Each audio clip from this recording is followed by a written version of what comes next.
Nothing Personal starts in 30 seconds.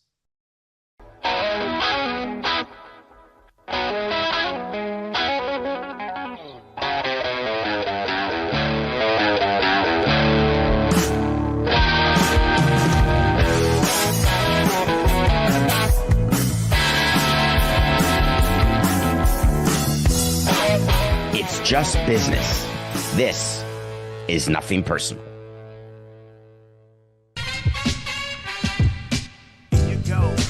Here you go.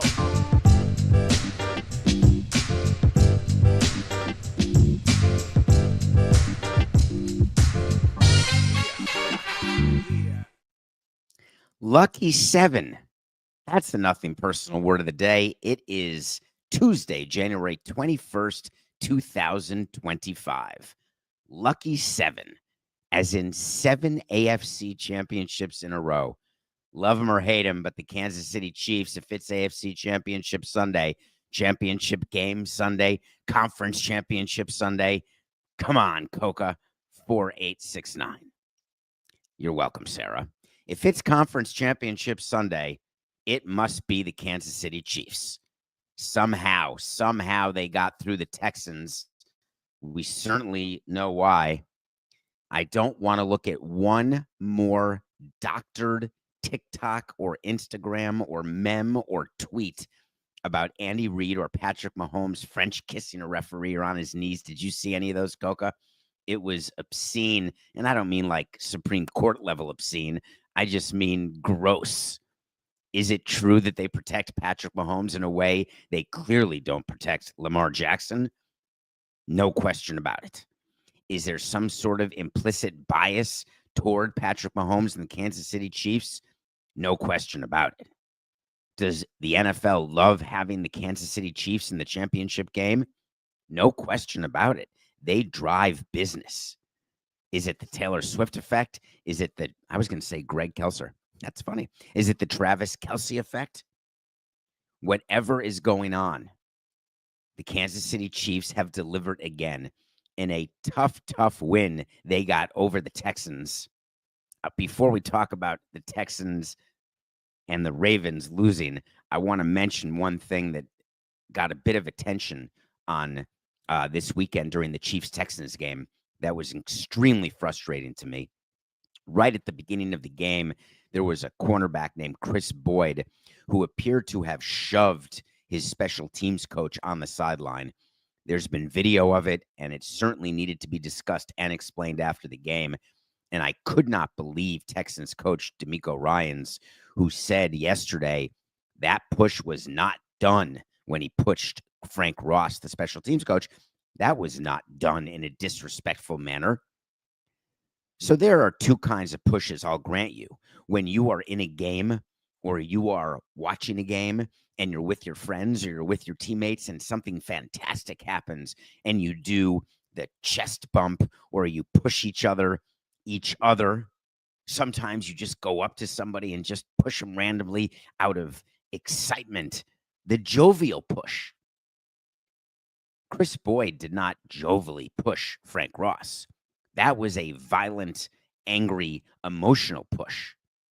And for whatever reasons, Ryans had to back up his player versus his coach, saying, I don't think he was pushing Frank in a disrespectful manner.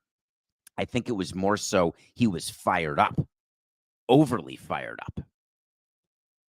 You can't have a team, and we've talked about this, when you are that emotional and that out of control, whatever you're doing to prepare for a football game, and I'm not here to talk about what players do to prepare for games, whether it is legal or illegal, what their heart rate is, what the caffeine is in their system, what they do to increase their adrenaline more so than just circumstantial. At the end of the day, if you know that your players can't control their emotions, they shouldn't be on your team. And I've gotten some feedback, the harshness, the way I treated A.J. Brown reading a book on the sideline, or the way I treat certain players. But here's the thing. I've been in the clubhouse. There's a delicate balance. There are teammates who enjoy the emotional aspect of games, the highs, the lows, the competitiveness of games.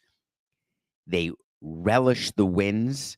They wallow in the losses, recognizing that both are required for any sort of frame of reference. But nobody in any clubhouse I've ever been in enjoys a player, no matter how good they are, who is out of control. Because what athletes know is when you're out of control, you are not being productive. There is no question Chris Boyd was out of control. That's something that they are going to have to deal with going forward, because that can cost your team inside and outside the clubhouse. So the Chiefs end up beating the Texans. There was quite a gambling situation in that game. As a little reminder, the Chiefs took a safety at the end of the game, giving the Texans 2 points, giving the Texans the true backdoor. What people don't remember, because they want to say that everything's about gambling and that everyone's paying attention, whether Ohio State kicked the field goal to cover last night against Notre Dame. No, they kicked the field goal to make it a 2-score game with 26 seconds left. It just so happens to have benefited the nothing personal pick of the day, but it's the exact right football play. There are teams who have been taking safeties in the position that Andy Reid was in for the 50 years I've been watching football. It was the exact right football play. It just so happens that where the score was, it had that level of impact. Everything that happened this weekend was just an appetizer. The main course was always going to be Bills-Ravens. It was a matchup that we should be honored to have seen in the divisional round. You rarely see a game like this. We are living through an era, and I was thinking about this, Coca, just matching my age, thinking about when there were quarterbacks, Mahomes, Allen, Jackson. Do I add Jayden Daniels to that? Joe Burrow? Do I put Justin Herbert in there? The number of quality, unbelievable, you're looking at the TV and not believing what you're seeing quarterbacks. I would think back to the days of Joe Montana, Troy Aikman. I was thinking about Peyton Manning, Eli Manning. I gave him a thought for about 3 seconds. And to me, recency bias be damned. The level of quarterback play that we see at the top level is simply the best. And it was on display when you had Lamar Jackson against Josh Allen. And that's why it was so shocking to so many people when it was so sloppy a game in the beginning by Lamar Jackson.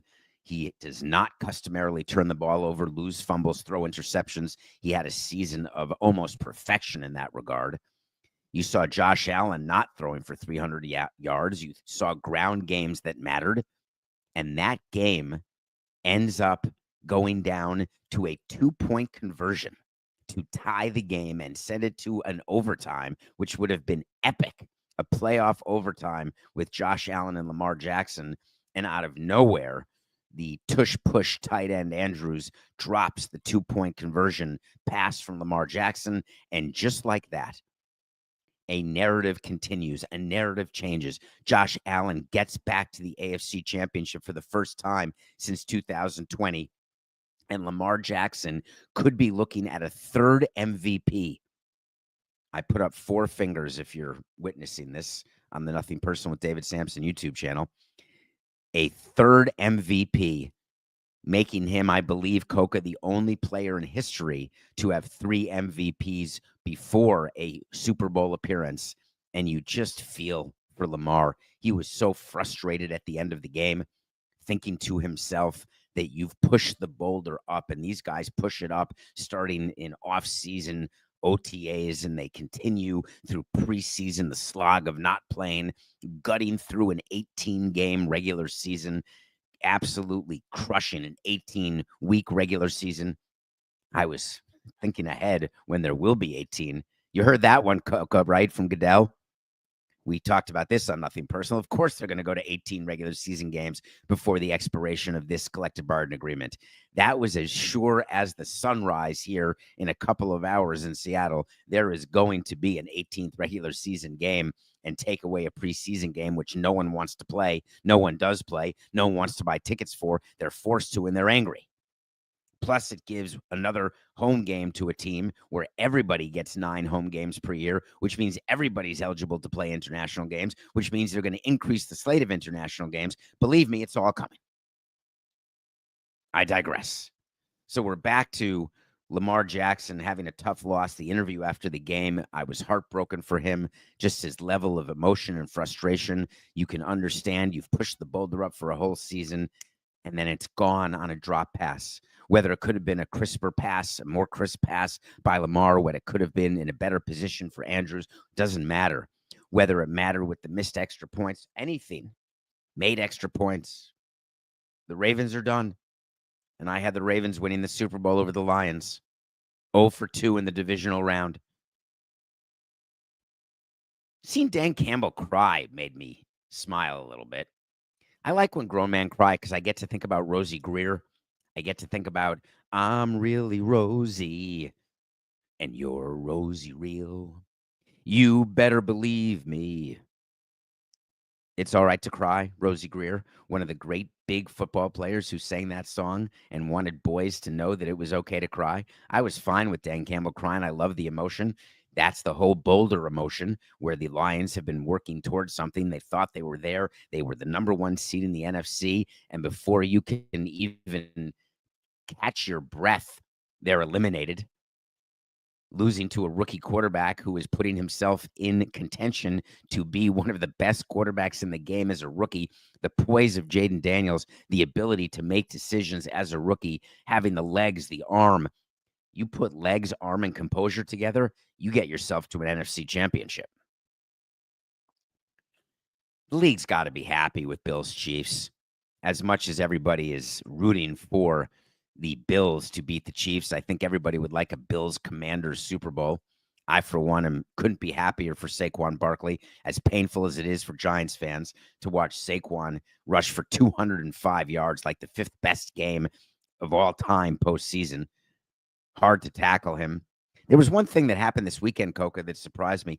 A lot of people on X were unhappy with the snow game, unhappy with the quality of play in Philadelphia, where they really did play in the snow. I love it. I like snow games better than the freezing cold 10 below zero Chiefs-Dolphins playoff games. I love the snow. I think it's funny. It just reminds me of my childhood playing in the snow, watching big linemen do snow angels. You had me at hello. I'm in. So the Eagles were able to prevail in another game that was tight. Coca's yelling in my ear. The only people who like snow games are people not playing in them. I think there are players who like snow games. It's hard to get footing, I grant you, but I think they're okay with it. So I just want to spend 1 second. We'll talk during the week talking about what will happen with the Chiefs, Bills, and Eagles Commanders. The NFL there's so many storylines, obviously. Think about what Patrick Mahomes is doing. He's in his 7th AFC Championship game in a row. He's gone 4-2, trying to get to his 5th Super Bowl. He's already won 3 Super Bowls. The guy's in his 20s. Patrick Mahomes trying to get in the conversation with Tom Brady. I guess Mahomes, if he wins his 4th Super Bowl, will have 4 Super Bowls faster than Brady did. But Brady, I don't want to ever confuse what I think about him in the booth or as an executive with what he did on the field. Winning 7 Super Bowls. He went 10-4 in conference championship games. Think about that. Played in 10 Super Bowls and won 70% of them. Patrick Mahomes sat as a rookie behind Alex Smith. He's been to the AFC Championship every single year of his career since he starting. It's remarkable, actually. We'll talk about those games. We'll get to them. Yesterday, we did not do a show, but we did release videos on the Nothing Personal with David Sampson YouTube channel. If you watch those videos, we talked about Sasaki, the big baseball news of the weekend, when Sasaki signed with the Dodgers for $6.5 million. You can go watch those videos. I do want to spend a few minutes on a couple of topics as it relates to the Dodgers. First, I want to thank Joel Wolf, the agent, Stanton's agent, who I've known for a very long time.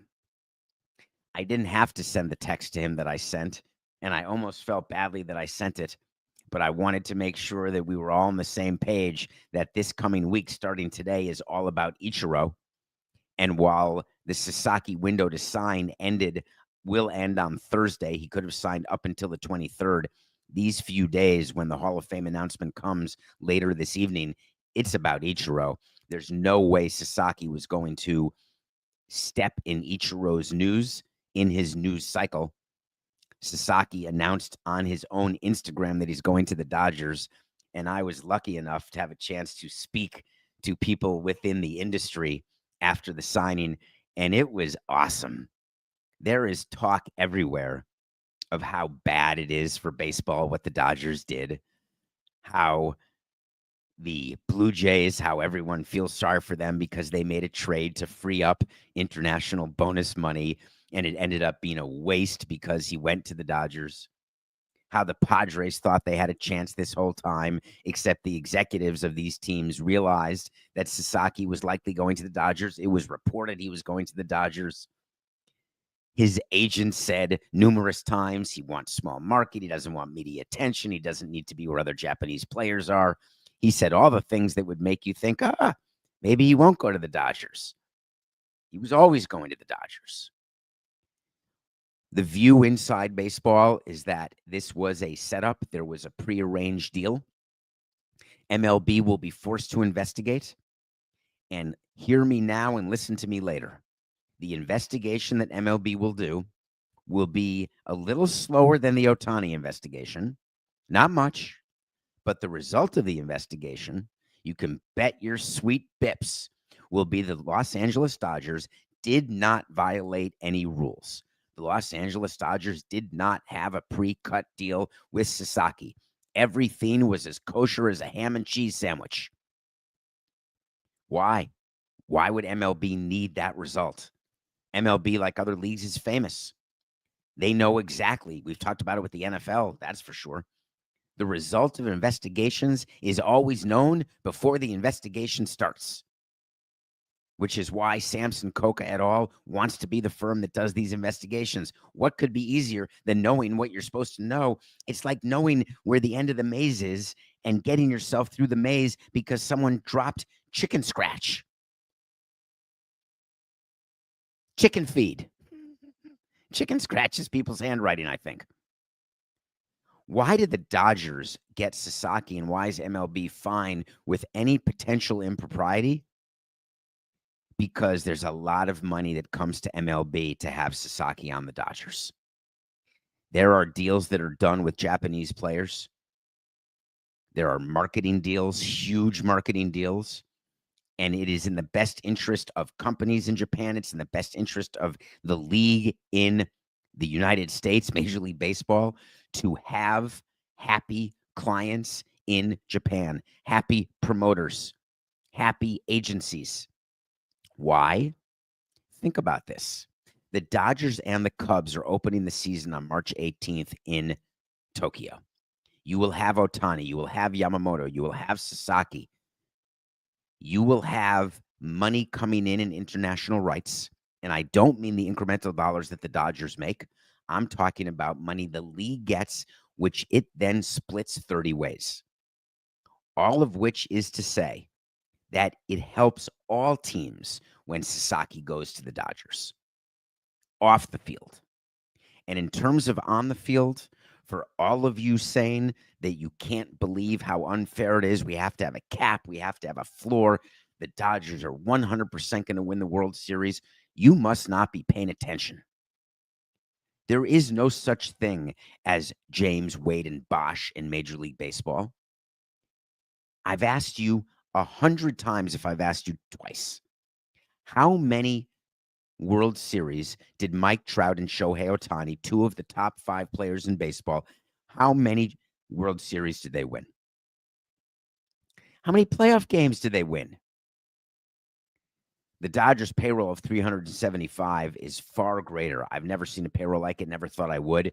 It's absolutely incredible. It leads to stats that their payroll is almost as big as the Marlins' 10-year payroll or the It's almost as much as the entire, I was going to say NFC Central. I'm blanking on what division it is. It must be the National League Central. They look at the comparisons of all of the teams and payrolls and the fact that New York Mets and Steve Cohen, who the Steve Cohen tax was invented for, owners were worried that Steve Cohen would be the one out of control. The Dodgers clearly have a payroll that is in a place that no other owner would like a team to be. But there is no proof, none. The Dodgers did win the World Series last year. Hasn't been a repeat winner in baseball since 98 to 2000 with the Yankees. The only thing I can guarantee you is that the Dodgers will continue to play in the postseason. But once you get into the postseason, I'm not guaranteeing them a ring, even with this team. I think the only thing I'm going to guarantee you is there's no chance the rotation that you're seeing today, or even the bullpen that you're seeing today, is going to be the rotation and bullpen come playoff time. It's never worked that way for any team. What you do in January, Andrew Friedman had a quote, Coca, that was an interesting one. His quote was that he'd like to put his team in position where he doesn't have to make any moves in July. There is no GM who will ever be able to put his team in that position because of any offseason moves. There are too many things that happen during the course of a season, starting in spring training, starting with the first arm soreness, starting with the first soft tissue injury. Something will happen that will require the Dodgers to tweak at the very least and try to do wholesale changes at the very most in July at the trade deadline, because that's baseball. And the reason why teams get so angry and complain to the commissioner about things, they should be looking at Tanner Scott's contract more than Sasaki's contract, frankly.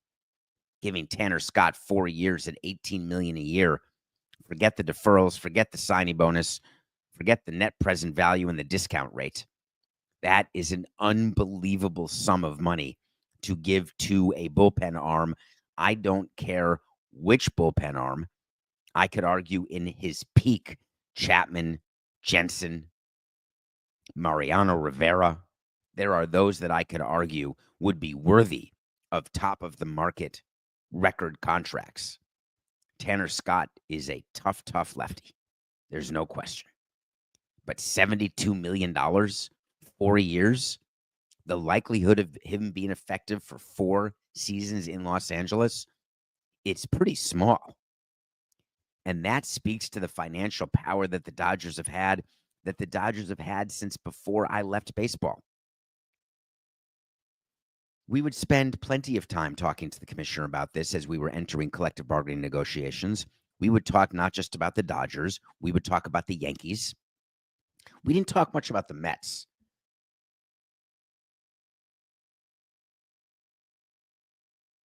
In the pre-Steve Cohen days, we didn't talk much about the Mets. But there were always teams for us to complain about. Always teams where we would say, please, can we do anything? What can we do to penalize them? How big can we make the luxury tax?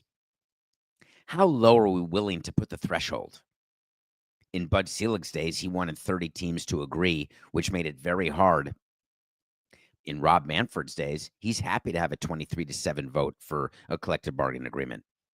There are going to be 23 teams in this next collective bargaining agreement who are going to want major penalties. Are there teams who don't care? Yeah, you got the Dodgers. You may have the Mets, but even they will start caring. When you have teams, look at what it does in the NBA, where you have to pay players double because of luxury tax. No matter how wealthy an owner is, you don't value a player at double what the player values himself. That sort of market inefficiency is a really rare thing.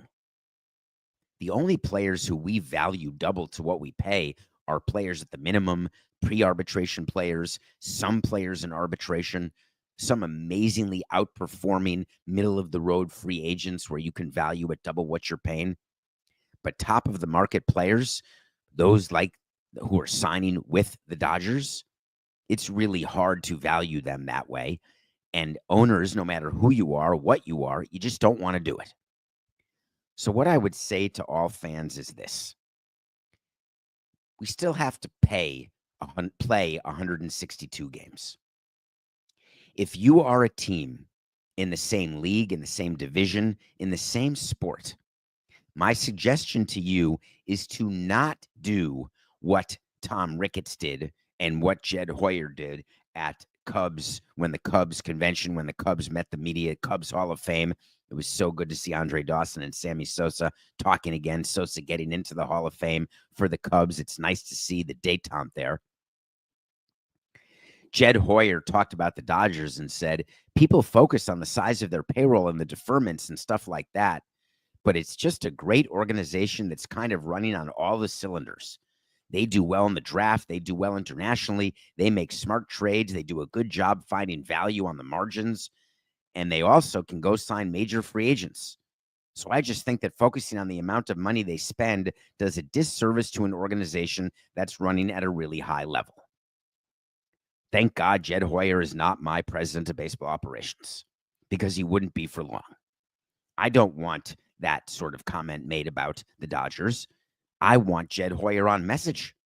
People may not have liked Ricketts' message about wanting to break even, ignoring all the development around Wrigley Field and Wrigleyville. But as a president of baseball operations, what you need to be saying is, we want a level playing field. We want the same ability to be able to generate the same level of revenue in a city like Chicago as a city like LA, and we simply can't do it because of their local broadcasting deal. The Dodgers are the only team who continue to get what they were contracted to get because they did a deal with Comcast, not with a regional sports network that's losing its tuchus right now, losing subscribers faster than older people lose their hair. I don't want the message out there, oh, they're smarter than we are. The Marlins are good at that. They put the message out there, they want to be Tampa. That's all they want to be, because Tampa is the golden organization. It's what we want to be. I want to be us. I want my fans to know that I've got belief in the way we do it, and that we don't need to have the payroll the Dodgers have to be successful. The payroll that my owner gives me is enough that we should win on the field.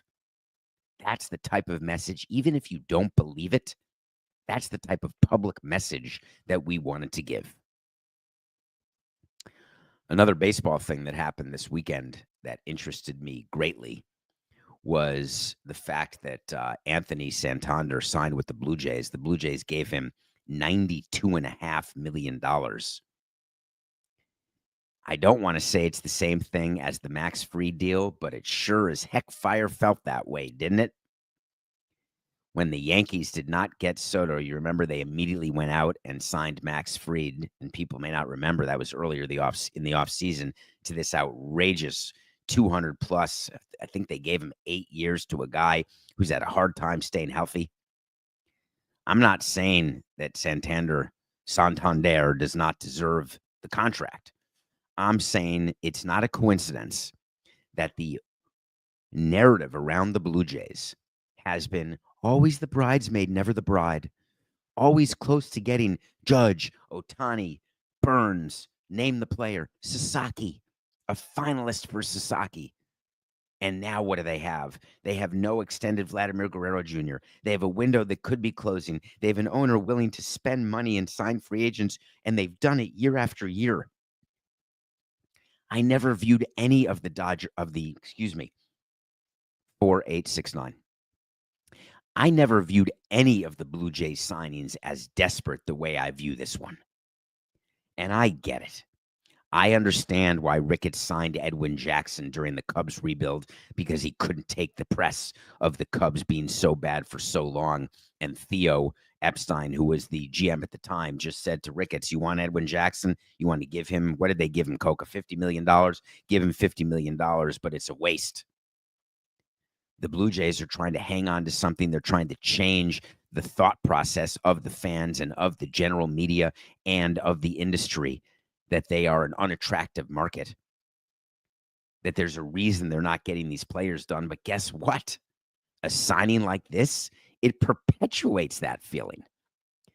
This was not an example where there was somebody negotiating who was going to give Santander $90 million. This was a case where the Blue Jays said to him, just tell me, give me the number, and we're a yes.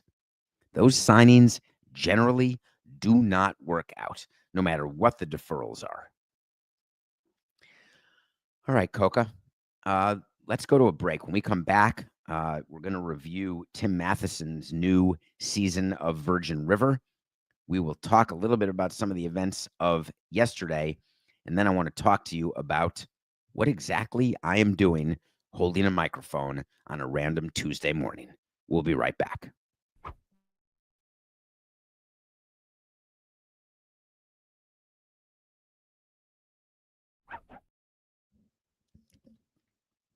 Welcome back to Nothing Personal. My name's David Sampson. Thanks for joining us at 8 a.m. Eastern on the Nothing Personal with David Sampson YouTube channel. If you're watching, I'm in a hotel. I'm in Seattle, Washington. I will talk to you about why I'm here before the end of the show. Thank you for the next 20 minutes of your time. Thank you for downloading and subscribing and for supporting everything we do. Truly appreciated, as you know. Well, whether I'm traveling or not, although traveling is easier and being on the West Coast is even easier because the show will be done by 6 a.m. local time, 5:50 truly a.m. local time. Plenty of time to watch a movie in the day, although I always have the same amount of time. I watched the 6th season of Virgin River, and I want to clip this and send it to Tim Matheson, who's been a real friend of Nothing Personal since we started. Someone who I've enjoyed getting to know over the years, who I met through baseball. So here's the review of Virgin River season 6. At some point, you have to start understanding why numbers are such. And you have to look at a show and say, what is the reason that it continues to be one of the top downloaded seasons or episodes of any show on Netflix? What is it about Virgin River that got it to a 6th season? When it started, it was some sort of sleepy, dreamy Can Martin Henderson, Annette O'Toole, Alex Breckenridge, and Tim Matheson carry a show. The beauty of the Pacific Northwest, filmed, if you look on IMDb, in Vancouver. How does that get to a season 2? What makes people attracted to feeling good? And then you realize that what Virgin River does better than any show I've ever seen. It's not like it's an after-school special. It's not like it is some sort of Hallmark movie of the week. Virgin River, to me, is like a primetime soap opera without all of the disgusting evil that can take place, but just enough to keep you interested. But you watch it and you just feel good. You watch Tim Matheson playing an old-time Doc Hollywood doctor, making Michael J. Fox and Julie Warner proud. If you know, you know. If you don't, look it up. You watch his relationship with Annette O'Toole, who plays his wife on the show. You think about the training he's done for his physician's assistant, the relationship she got with the star Martin Henderson. You watch them grow. You feel good about all of the B-roll because it's so beautiful that you say to yourself, I feel calm, I feel happy, and I feel invested. I want to be where they are. I want to do what they do, and I want to be with the people they're with. And they do it season after season after season. And here we are, 6 seasons in. 6 seasons. And the numbers continue to be what they are. Tim Matheson, congratulations. What a year for you. Damn glad to meet you. Remember, we talked about that book? Go get the book. Read his book. It's an unbelievable memoir. We talked about it on a sit down. Watch Virgin River, because what's wrong with feeling good? Feeling good. I like to feel good. I think we all should like to feel good. And I don't mean that in some lascivious, prurient way. It's just better to feel happy than sad. It's better to feel relaxed than anxious. So much anxiety yesterday with Inauguration Day. So many articles that you read about all the things that Trump was doing. Half the country happy, half the country unhappy. The divide seemingly greater than the size of the Grand Canyon. I was thinking about TikTok. I was thinking about all the tech CEOs at the inauguration, all the sports owners who were there, how different it is this time versus in previous times to support Trump, how out in the open everyone is in their support of one side or the other. And by being out in the open, I actually have a slightly different view than most. I'm appreciative of it. I want people to be able to not be embarrassed or ashamed or lie about their views, their allegiances. I want them to stand on the top of a mountaintop and try to convince everyone else that they're right, or listen to people who are trying to convince them that they're wrong. Are there financial reasons that Dana White is there, or Miriam Adelson, Tillman Fertitta, Tom Ricketts, all of the people, Woody Johnson, Jerry Jones, who gave money to the inauguration? There are reasons that all of these people are there. Is it their business? Is it their beliefs? When I was in the game, there were people supporting Republicans, there were people supporting Democrats, and it went unspoken. The league supported both through its lobbying arm, and Major League Baseball and every other league will continue to do that. You support both sides of the aisle, so no matter what, you've got friends in power. Taking a stand, taking a side, being willing to change sides. People can criticize Mark Zuckerberg all they want.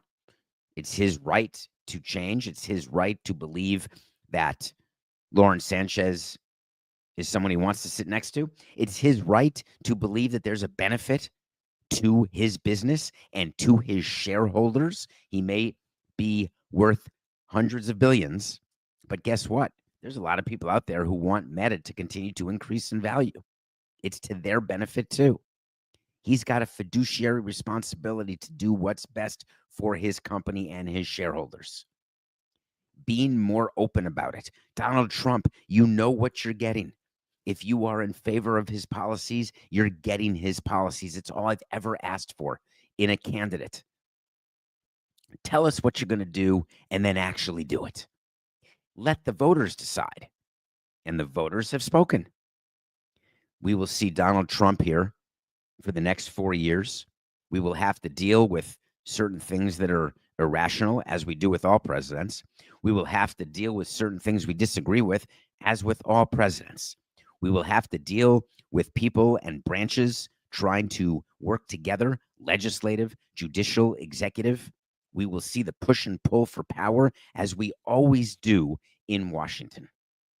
The anxiety that people feel when they see Elon Musk at the podium.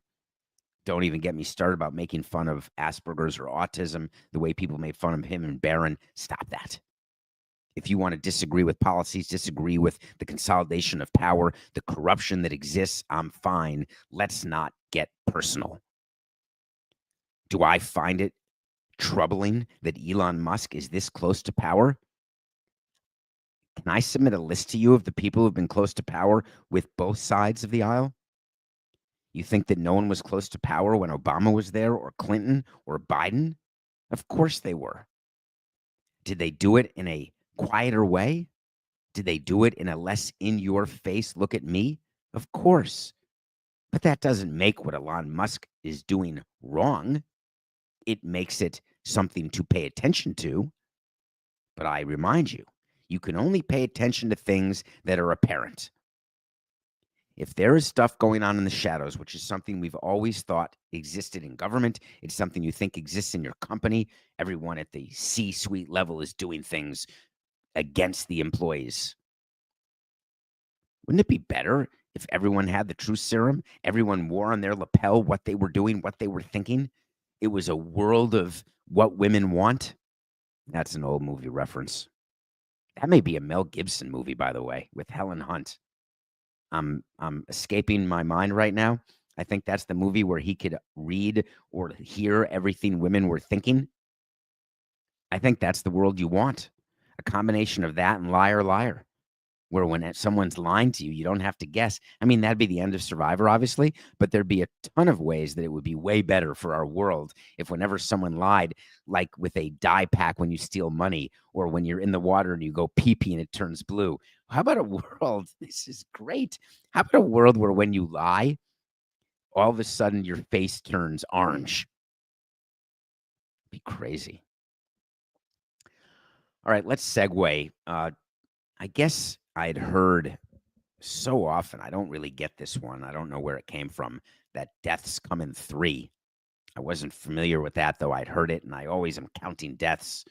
Bob Uecker passed away. We talked about it. 2 people died over the weekend, and I wanted to talk about them. One was George Kalinsky. George Kalinsky passed away at 88 years old. The greatest photographer, the greatest sports photographer in history. I don't have it with me, but I wanted to. One of George Kalinsky's most famous images is Patrick Ewing with his arms raised after the Knicks defeated the Pacers 94-90 in Game 7 of the Eastern Conference Finals. My greatest ever sports moment, ever. Number 1, no matter what, including World Series, pennant, Ironman, doesn't matter. That is my number 1 sports moment. George Kalinsky gave us the opportunity to relive moments in a way that will live forever. And I was aggressive as a child. I was a little boy, and I knew who George Kalinsky was because I was interested in all things behind the scenes. He took a liking to me, and I was in touch with George Kalinsky as recently as 10 days ago, suffering from Parkinson's. I will miss him. I will think about him every day as I look at the photographs that I have, the photographs that are out there. George Kalinsky lived a great life. The third death that happened, I didn't want to not mention, even though many of you think I won't. Jeff Torborg passed away. He was our manager, and you can disagree with someone as a manager, but you don't have to disagree with them as a person. Jeff Torborg passed away of Parkinson's at 83 years old, and I enjoyed having him as a manager with the Expos. He came with us to Florida. We certainly had our moments.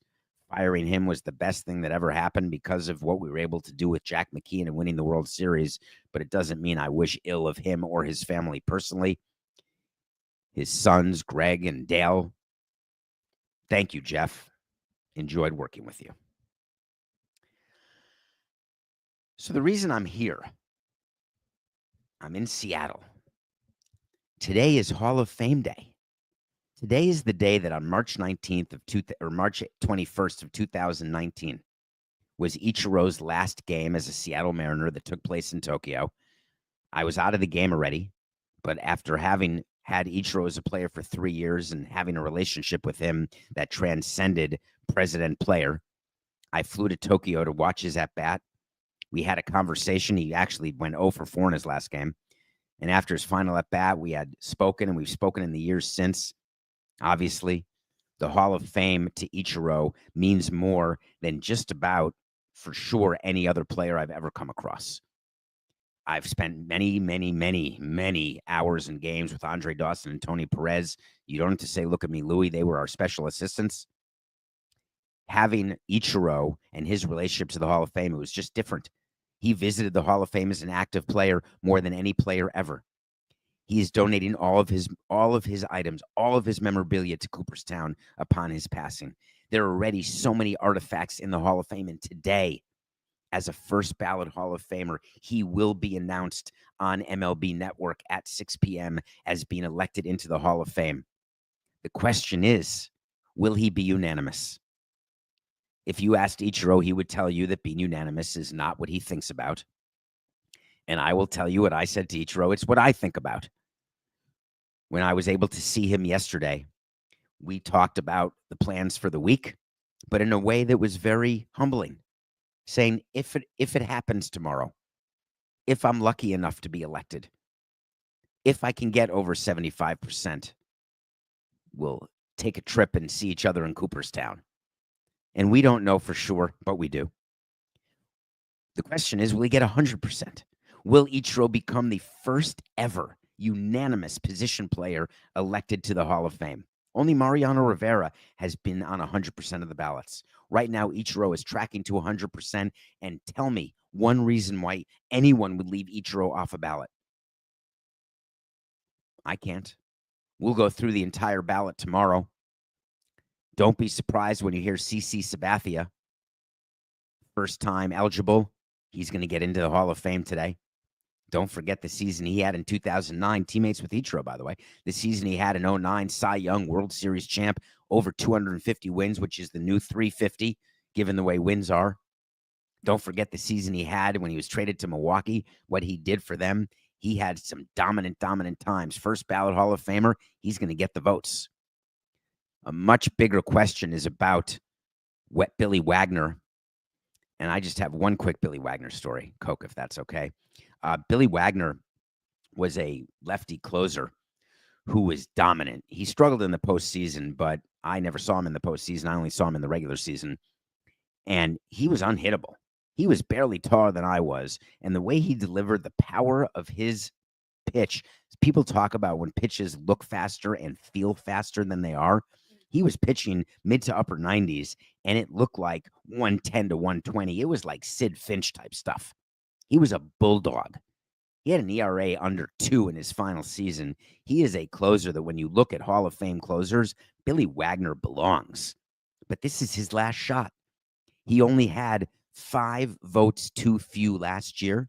And the question is, which is funny about Hall of Fame, of course, is will 5 people change their mind and say, all right, this year you're a Hall of Famer. Last year I couldn't fit you on the ballot. It was so crowded. Billy Wagner going in with Sabathia and Ichiro, joining Dick Allen and Dave Parker would make it a crowded but unbelievable induction weekend. You can guarantee that Ichiro and CC will get in today. What we're watching is Billy Wagner. You'll read about Carlos Beltran and Andrew Jones. This is not their year. They will not get in. I, for one, am super nervous and excited for Ichiro today. It's a day that I've thought about forever, and it's upon us. We're going to know in about 12 hours and 20 minutes what happens with Ichiro. Congratulations to everyone on the ballot. A quick mention to Hanley Ramirez, who's on the ballot. It's an honor just to be on the ballot. Mark Burley continues to be on the ballot. Hope to see his number increase. Hanley Ramirez is unlikely to get a vote, but you know what? Neither did Juan Pierre or Jeff Conine, but they were on the ballot. That is an honor. Hanley Ramirez will be honored today to have been on the ballot and will be off the ballot because he won't get 5%. It's an exciting day. I love Hall of Fame Tuesday. Let's finish with our nothing personal picks of the day so I can remind you of what happened because I'm so happy to finally be above 500. We are 6-5 for the season. On Friday, we told you the Nuggets getting points from the Heat was an interesting bet. We took it, and the Nuggets crushed the Heat in Miami. So we started the weekend off well. We did a funny parlay on Saturday, and I called Coca furious. We had the Texans plus 8.5, which lost because they lost by 9, but the final line was 9.5 on that safety. Remember when the Texans covered, but they didn't cover for me because we put the bet in on Friday. So we lost that parlay. Of course, we had the Lions money line on the second side of that parlay, so we just lost it every which way you can. On Sunday, we had the Rams plus 6. Got screwed again, Coca. The Rams covered the final spread, but they pushed because the game went off at plus 7.5, and I believe they lost by 7. I can't remember the final score, Coca, but I think I'm close. I believe the Rams covered the final spread, but for us, when we put it in, it was Rams plus 6, which means we had a push.